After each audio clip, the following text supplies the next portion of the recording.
목전에 악을 행하여 바알들을 섬기며 애굽 땅에서 그들을 인도하여 내신 그들의 조상들의 하나님 여호와를 버리고 다른 신들 곧 그들의 주위에 있는 백성의 신들을 따라 그들에게 절하여 여호와를 진노하시게 하였으되 곧 그들이 여호와를 버리고 바알과 아스다롯을 섬겼으므로 여호와께서 이스라엘에게 진노하사 노력하는 자의 손에 넘겨주사 그들이 노력을 당하게 하시며 또 주위에 있는 모든 대적의 손에 팔아 넘기심에 그들이 다시는 대적을 당하지 못하였으며 그들이 어디로 가든지 여호와의 손이 그들에게 재앙을 내리시니 곧 여호와께서 말씀하신 것과 같고 여호와께서 그들에게 맹세하신 것과 같아서 그들의 괴로움이 심하였더라. 아멘. 오늘도 함께 새벽을 깨우며 하나님 앞에 나아가는 우리 성도님들을 축복합니다. 우리 현장에 나오신 성도님들, 또 우리 가정에서 이름을 올리고 함께 기도하는 우리 성도님들 축복합니다. 제가 올라오기 전에, 강대상에 올라오기 전에 이렇게 이름들을 보면서 잠깐씩이라도 축복하면서 기도했는데 우리의 기도가 또 하늘문을 열고 또 하나님의 마음에 합한 기도가 되기를 오늘도 축복합니다. 불순종의 결과는 그 후유증이 대단히 심각합니다. 불순종했던 부분들이 결국에는 자신을 찌르는 가시가 되고 올무가 되죠. 이런 심판의 선언 앞에서 이스라엘 백성들은 통곡하기 시작합니다. 하지만 운다고 해결될 일이 아닙니다. 회개하는 것은 후회하는 것도 아니고 반성하는 것도 아니고 그 중심을 돌이키는 것입니다. 그 마음을 돌이키는 거죠. 그래서 삶을 고치는 것입니다. 후회하고 질질 짠다고 되는 일이 아닙니다. 울고 나서 이전과 똑같다면 그것은 그냥 신세한탄한 거예요. 신세한탄한 겁니다.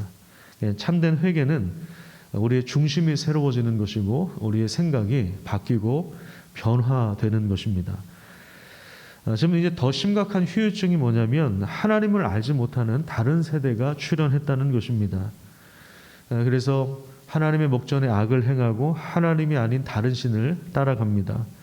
그래서 오늘 본문 11절을 보시면 그 결과 바알 신의 이름이 등장하는데 이것은 풍요의 신을 말합니다. 오늘날로 말하면 경제력이죠. 돈과 권력을 말하는 것입니다. 돈과 권력을 추구하게 만드는 그런 신을 따라가고 있습니다. 다른 우상을 섬기고 돈을 숭배하는 이 삶이 왜 문제가 되는지를 살펴보도록 하겠습니다. 신명기 8장입니다. 신명기 8장, 성경을 가지고 계신 분들은 꼭 한번 찾아보십시오. 신명기 8장 1절부터 3절까지 우리 같이 읽도록 하겠습니다. 구약성경 273페이지에 있습니다. 자, 시작. 내가 오늘 명하는 모든 명령을 너희는 지켜 행하라. 그리하면 너희가 살고 번성하고 여호와께서 너희 조상들에게 맹세하신 땅에 들어가서 그것을 차지하리라. 내 하나님 여호와께서 이 40년 동안에 내게 광야 길을 걷게 하신 것을 기억하라. 이는 너를 낮추시며 너를 시험하사 내 마음이 어떠한지 그 명령을 지키는지 지키지 않는지 알려 하심이라. 너를 낮추시며 너를 줄이게 하시며 또 너도 알지 못하며 내 조상들도 알지 못하던 만나를 내게 먹이신 것은 사람이 떡으로만 사는 것이 아니요 여호와의 입에서 나오는 모든 말씀으로 사는 줄을 내가 알게 하려 하심이니라. 이스라엘 백성들이 가진 삶의 기준은 하나님의 명령을 지켜 행하는 것입니다. 그러면 이런 그 삶의 기준을 붙잡고 그 말씀에 순종하면 1절에 보시면 어떻게 된다고 합니까? 살고 번성하게 될 것이다. 이렇게 말씀하고 있습니다. 이것은 이제 창세기 1장에서 울려 퍼지는 생육하고 번성하여 땅에 충만하라는 말씀이 여기에서도 되울려 퍼지고 있는 것입니다. 그 하나님의 명령을 따를 때 조상들에게 맹세하신 땅, 즉 가나안 땅에 들어가서 그것을 차지하게 될 것이다. 그 땅을 넘겨주게 될 것이다. 이렇게 말씀하고 있는 것입니다. 이게 이제 지상 명령이죠. 가나안 땅에 들어가서 그 땅을 차지하라는 것. 이것이 지상 명령입니다. 여호수아 1장을 한번 볼까요? 신명기를 설교했던 모세가 죽은 다음에 하나님께서 모세에게 주신 그 말씀. 이건 화면이 없습니다. 성경을 꼭 찾아보세요. 여호수아는 신명기 다음에 나오는 책이죠. 여호수아 1장 1절부터 제가 좀 읽어드리도록 하겠습니다. 여호와의 종 모세가 죽은 후에 여호와께서 모세의 수종자 눈의 아들 여호수아에게 말씀하여 이르시되 내 종 모세가 죽었으니 이제 너는 이 모든 백성과 더불어 일어나 이 요단을 건너 내가 그들 곧 이스라엘 자손에게 주는 어디로 가라고요? 그 땅으로 가라고 말씀하십니다. 내가 모세에게 말한 바와 같이 너희 발바닥으로 밟는 곳은 그러니까 그 모든 땅, 너희 발바닥으로 밟는 하나님이 허락하신 그 모든 땅을 내가 너희에게 주었다. 이렇게 말씀하십니다. 곧 광야와 이 레바논에서부터 큰 강 유브라데 강까지 해쪽 속 또 온 땅과 해 지는 쪽 대해까지 너희 영토가 되리라. 그 경계를 정해 주신 거예요. 그 경계까지는 그 이스라엘 백성들이 땅을 밟을 때 순종할 때 그들의 땅이 될 것입니다. 이게 이제 지상 명령이죠. 그래서 이것이 얼마나 확실한 것인가, 확실한 약속인가 하는 것을 5절부터 말씀하고 있는 것입니다. 5절부터 9절 말씀을 우리 같이 한번 읽도록 하겠습니다. 시작. 내 평생에 너를 능히 대적할 자가 없으리니 내가 모세와 함께 있었던 것 같이 너와 함께 있을 것임이니라. 내가 너를 떠나지 아니하며 버리지 아니하리니 강하고 담대하라. 너는 내가 그들의 조상에게 맹세하여 그들에게 주리라 한 땅을 이 백성에게 차지하게 하리라. 오직 강하고 극히 담대하여 나의 종 모세가 내게 명령한 그 율법을 다 지켜 행하고 우로나 좌로나 치우치지 말라. 그리하면 어디로 가든지 형통하리니 이 율법책을 내 입에서 떠나지 말게 하며 주야로 그것을 묵상하여 그 안에 기록된 대로 다 지켜 행하라. 그리하면 내 길이 평탄하게 될 것이며 내가 형통하리라. 내가 내게 명령한 것이 아니냐. 강하고 담대하라. 두려워하지 말며 놀라지 말라. 내가 어디로 가든지 내 하나님 여호와가 너와 함께 하느니라. 강하고 담대하라. 평생에 너를 능히 당할 자가 없다 하시면서 하나님께서 약속하신 그 땅을 취하라. 지상 명령에 대해서 이게 이제 얼마나 확실한 것인가. 내가 너와 함께 할 것이다. 이렇게 하나님께서 약속해 주셨습니다. 이것을 위하여 이스라엘 백성들을 40년 동안 광야로 불러내신 것입니다.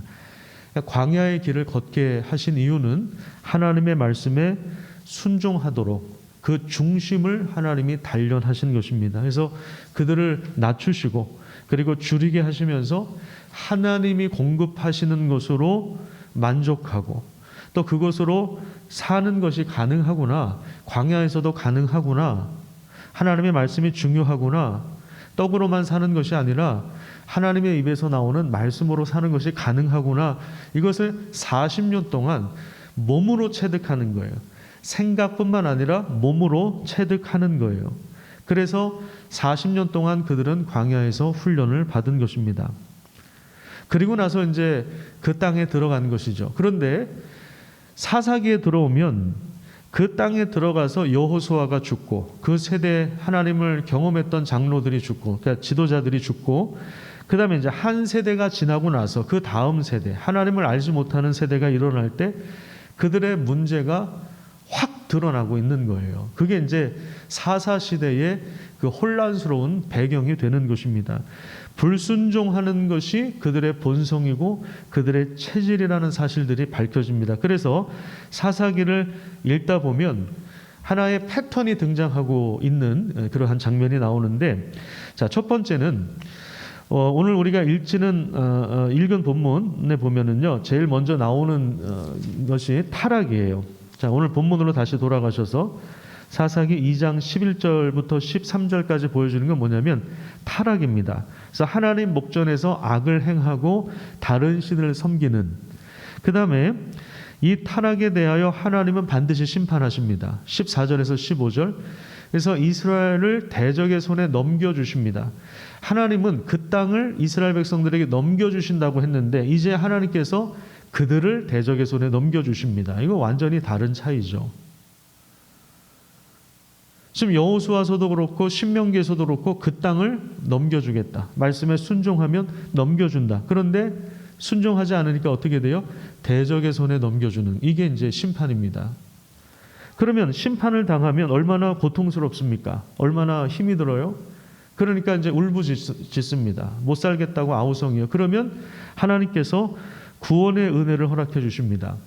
이 구원을 누구를 통해서 하시느냐? 바로 사사입니다. 사사는 이제 재판관이라고 하는 뜻을 가지고 있는데 군사적 지도력을 발휘하는 사람이라고 생각하시면 됩니다. 사사를 통해서 하나님께서 그들을 구원하시는 것입니다. 자, 그래서 구원의 은혜를 맛보면 더 감사하고 하나님을 찬양하고 하나님을 예배할 것 같잖아요. 그런데 그렇지 않고 어떻게 되냐면 또다시 타락합니다. 또다시 무너지고 또다시 망할 짓을 하는 거예요.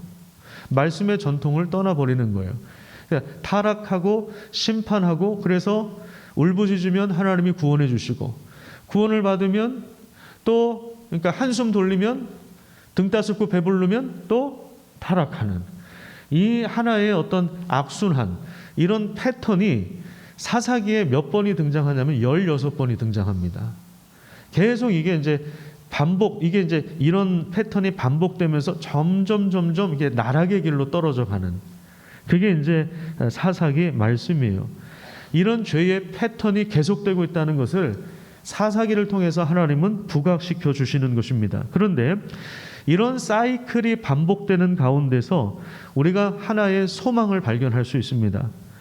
불순종하고 타락해서 심판을 받아 고통을 당하면 하나님께서 사사를 보내셔서 그들을 구원하신다는 것입니다. 특별히 18절 말씀을 같이 한번 읽도록 하겠습니다. 18절 시작. 여호와께서 그들을 위하여 사사들을 세우실 때에는 그 사사와 함께 하셨고 그 사사가 사는 날 동안에는 여호와께서 그들을 대적의 손에서 구원하셨으니 이는 그들이 대적에게 압박과 괴롭게 함을 받아 슬피 부르짖음으로 여호와께서 뜻을 돌이키셨음 이거늘. 자, 여기 자세히 보시면 사사를 통해서 이스라엘을 대적의 손에서 구원하신 이유가 무엇입니까? 그들이 회개했기 때문인가요? 전혀 아닙니다. 회개는 우리의 업적이 될 수도 없어요. 우리가 회개해서 하나님 구원하신 게 아니에요. 18절에서 그들이 대적 때문에 슬피 울었다라고 하는 말이 회개했다는 말도 아닙니다. 그냥 자기들이 힘들어서 고통스러워서 아이고 죽겠다, 아이고 못 살겠다, 그 신음소리, 그러니까 자기도 모르게 새어나오는 그 신음소리 있잖아요. 막 어휴 하면 한숨 쉬고 막 죽겠다는 말 달고 살고 그런 거 있잖아요. 너무 고통스러운 거예요. 무슨 뭐 나와서 울며 불며 회개하고 정말 결단하고 이런 장면이 아니에요. 그냥 고통스러워서 신음소리를 내뱉은 건데 하나님이 그 신음소리를 차마 외면하지 못하시는 거예요.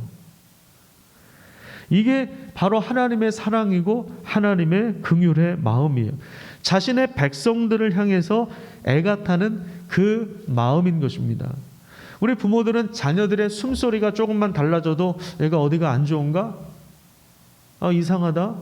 기침을 하거나 그러면 어떻습니까? 밤새도록 기침을 하거나 열이 나면 어떻습니까? 내가 차라리 감기에 걸렸으면 좋겠다. 그게 부모의 마음 아닙니까? 그러니까 우리 하나님의 마음이 바로 여기에 있다라는 거예요. 이스라엘 백성들이 고통스러워서 신음소리를 내뱉을 때 이게 무슨 뭐 정식으로 기도한 것도 아니고 회개를 한 것도 아닌데 그럼에도 불구하고 거기에 대해서 하나님이 애가 타시는 거예요. 이게 이제 긍휼의 마음이죠. 우리가 여기서 확실하게 알 수 있는 게 뭐냐면 이스라엘 백성들이 구원받은 것은 그들이 회개했기 때문이 아니라 하나님이 은혜를 베풀어 주셨기 때문이라는 것입니다. 하나님이 긍휼의 마음으로 그들을 바라보시고 그리고 그 신음에도 응답하시고 은혜와 사랑을 부어주시는 형태가 바로 구원입니다. 그게 바로 구원의 역사입니다. 하나님이 이런 구원을 펼쳐가시는 이유는 하나님이 목적하신 바를 이루시기 위해서입니다. 그게 지상명령이에요. 생육하고 번성하고 땅에 충만하라. 이게 지상명령이란 말이에요. 아브라함을 통해서 열방에 복을 주시기 위하여 맺은 그 언약은 절대로 변하지 않는 것입니다. 하나님이 그리스도 예수를 통해서 우리를 부르시고 구원하신 이유가 바로 여기 있는 거죠. 하나님은 그 언약을 절대로 포기하지 않으시는 것입니다. 우리가 다른 사람들보다 더 뛰어나서, 우리가 더 조건이 좋아서, 더 착해서 구원을 받은 것이 아닙니다. 어제 장례식 갔다 오면서 어떤 집사님이 그런 말씀하시더라고요. 어떤 주변에 어떤 분이 나는 죄인이어서 교회를 못 가요. 이런 말씀하시는 분이 계셨대요. 난 죄인이어서 교회를 못 가요. 이게 뭐하고 똑같냐면 나는 아파서 병원을 못 가요. 이 말하고 똑같지 않습니까? 나는 아파서 교회를 못 가요. 아니죠? 난 아파서 병원을 못 가요. 나는 죄인이어서 교회를 못 가요. 똑같은 말이에요. 그리스도 안에서 우리가 구원을 받은 거지, 우리가 더 착해서, 우리가 조건이 좋아서 구원을 받은 게 아니에요. 하나님의 마음이에요. 왜 부르셨느냐, 왜 구원하셨느냐, 저도 잘 모르겠어요. 근데 한 가지 알 수 있는 건 뭐냐, 하나님이 우리를 사랑하신다는 말입니다. 그래서 메시아를 보내주신 거예요. 그래서 이스라엘 백성들은 구약 시대에는 하나님이 보내실 메시아가 오면 그러면 상황이 바뀔 것이다, 이렇게 기대를 했던 것입니다. 그 메시아가 누굽니까? 구원자죠. 그 메시아라고 하는 히브리어를 헬라어로 하면 이게 이제 그리스도가 되는 것인데, 그리스도 예수가 우리를 위하여 오신 것입니다. 그분이 몸을 통하여 모든 율법의 말씀을 순종하심으로 말미암아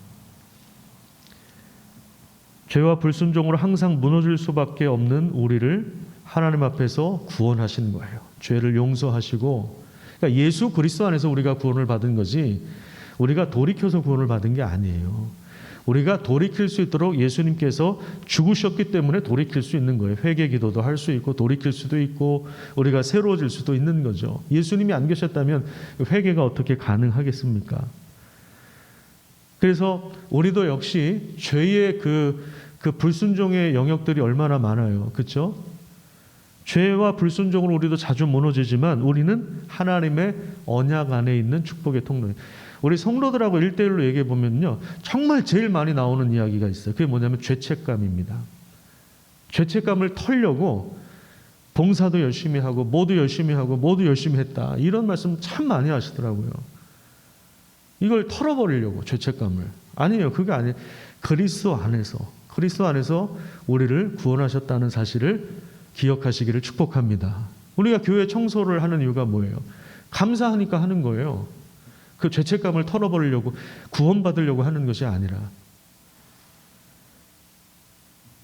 우리가 이 정체성을 분명히 할 때 주님께서 우리에게 말씀하신 지상명령을 수행할 수가 있습니다. 예수님이 말씀하신 지상명령이 무엇입니까? 마태복음 28장 18절에서 28절. 우리 다 아는 말씀이죠. 우리 화면을 통해서 같이 읽도록 하겠습니다. 이런 거는 그냥 화면 없이도 그냥 암송에서 쫙 나와야 되는데, 그죠? 그 정도는 돼야 되는데, 그죠? 자존심 상하게 자막을 준비해서 죄송합니다. 자, 다 알고 계시는데 같이 한번 읽어봅시다. 시작. 예수께서 나와 말씀하여 이르시되 하늘과 땅의 모든 권세를 내게 주셨으니. 여기도 뭐가 나와요? 땅이 나오는 거죠. 땅. 하나님이 넘겨주신 땅. 대장동 땅이 아니라 하나님이 넘겨주신 그 땅. 그 불법을 행하는 땅이 아니라, 그 탐욕으로 물든 그 악한 본성을 드러내는 그 땅이 아니라 하나님이 넘겨주신 그 땅을, 하늘과 땅의 모든 권세를 누구한테 주셨다고요? 예수님에게 주셨다. 그러니까 땅의 주인이 누구예요? 예수님이세요. 근데 우리는 누구를 믿어요? 예수님을 믿는 사람들이에요. 하늘과 땅의 모든 권세를 내게 주셨으니 그러므로 너희는 가서 뭐 하라고요? 땅 투기하라, 그게 아니라 가서 뭐 하라고? 모든 민족을 제자 삼으라는 거예요. 복음을 전하고 그들을 가르치고 1대1로 관계를 맺고 제자를 삼고, 성령의 이름으로, 아버지와 아들과 성령의 이름으로 세례를 베풀고 내가 너희에게 분부한 모든 것을 가르쳐 지키게 하라. 이게 지상명령 아닙니까? 생육하고 번성하고 땅에 충만하라. 신명기에서 여호수아에서 메아리 쳤던 지상명령을 예수님께서 확실하게 다시 한번 선포하신 거예요. 그런데 그 땅 가지고 장난치고 있다면 그건 굉장한 그 심판이 기다리고 있는 거예요. 굉장한 심판이 기다리고 있을 것입니다. 그 땅 때문에 얼마나 많은 사람들이 억울하고, 그 땅 때문에 얼마나 많은 사람들이 눈물을 흘리고, 그 땅 때문에 얼마나 많은 청년들이 집을 구하지 못하고 결혼을 미루고, 이 심판에 대해서는 하나님께서 철저하게 심판을 하실 것입니다. 가나안 족속을 완전히 진멸하셨던 것처럼. 근데 우리가 이런 사람들인데 우리가 한눈 팔 수 있냐고요? 우리가 가나안 사람들하고 같이 동화될 수 있냐고요? 그들과 똑같이 살 수 있냐고요? 그 정체성을 망각하는 거죠. 똥인지 된장인지 구분을 못하는 거죠. 그거는 하나님의 말씀이 명확하게 부어지고 그 말씀을 붙잡고 하늘과 땅의 모든 권세를 내게 주셨으니 그분을 우리가 주님이라고 고백하지 않습니까? 그게 실제라면, 그 고백이 진짜라면 여러분 복음 전하셔야 되는 거예요. 찾는 이들과 관계를 맺으셔야 돼요. 그들에게 복음을 소개하고 믿음이 무엇인지 안내해주고, 때로는 교회를 소개해주고, 우리 자녀들에게 부지런히 복음을 가르쳐주고 하나님의 말씀을 가르쳐주고, 1대1로 관계를 맺어서 제자를 삼고 그 일들을 위해서 우리가 섬기고, 그게 우리를 부르신 목적이에요. 건물주가 되는 거, 그거 하나님 별로 관심 없어요. 하나님과 상관없이 투기하고 건물주 되고 돈 많이 버는 건 부끄러운 거예요. 그거는 하나님 상관없이 돈 많아지는 거는 그건 도살당할 돼지가 살을 찌우는 것과 마찬가지예요.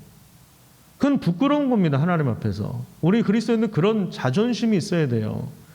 그런 영적인 가오가 있어야 됩니다. 우리 그런 사람들이에요. 하늘과 땅의 모든 주인이 예수 그리스도시라면 우리에게는 그러한 믿음이 있어야 하는 것입니다.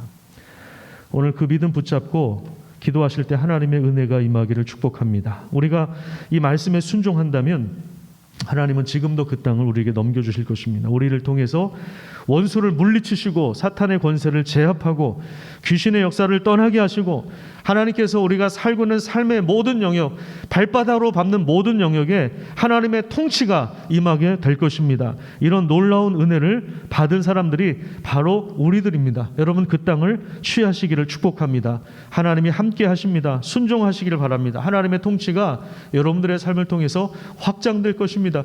우리 아이들이 왜 공부합니까? 왜 대학 입시를 준비합니까? 그 땅을 취하기 위해서 하는 거 아닙니까? 내 간판 달려고 하는 것이 아니라 그 땅을 취하기 위해서 하는 것이죠. 이제 얼마 남지 않았는데 우리 수험생들을 위해서도 기도하시기를 바랍니다. 다 내 자식이라고 생각하고, 우리 교회 자녀들 다 내 자식이라고 생각하고 내 손주들이라고 생각하고 우리가 믿음으로 기도하고 그들을 격려해주고 축복해 줄 수 있는 그러한 교회가 되기를 소망합니다. 자, 오늘 말씀 정리하겠습니다. 묵상 포인트 3가지. 첫 번째, 가나안 땅에 멸망당한 이유는 그들의 죄가 가득 찼기 때문입니다. 두 번째, 죄의 패턴 가운데서 하나님은 구원의 은혜를 베풀어 주신다는 것. 세 번째, 그리스도인의 정체성과 사명은 하늘과 땅의 권세를 가진 예수 그리스도에게서 나온다라고 하는 것. 기도하겠습니다.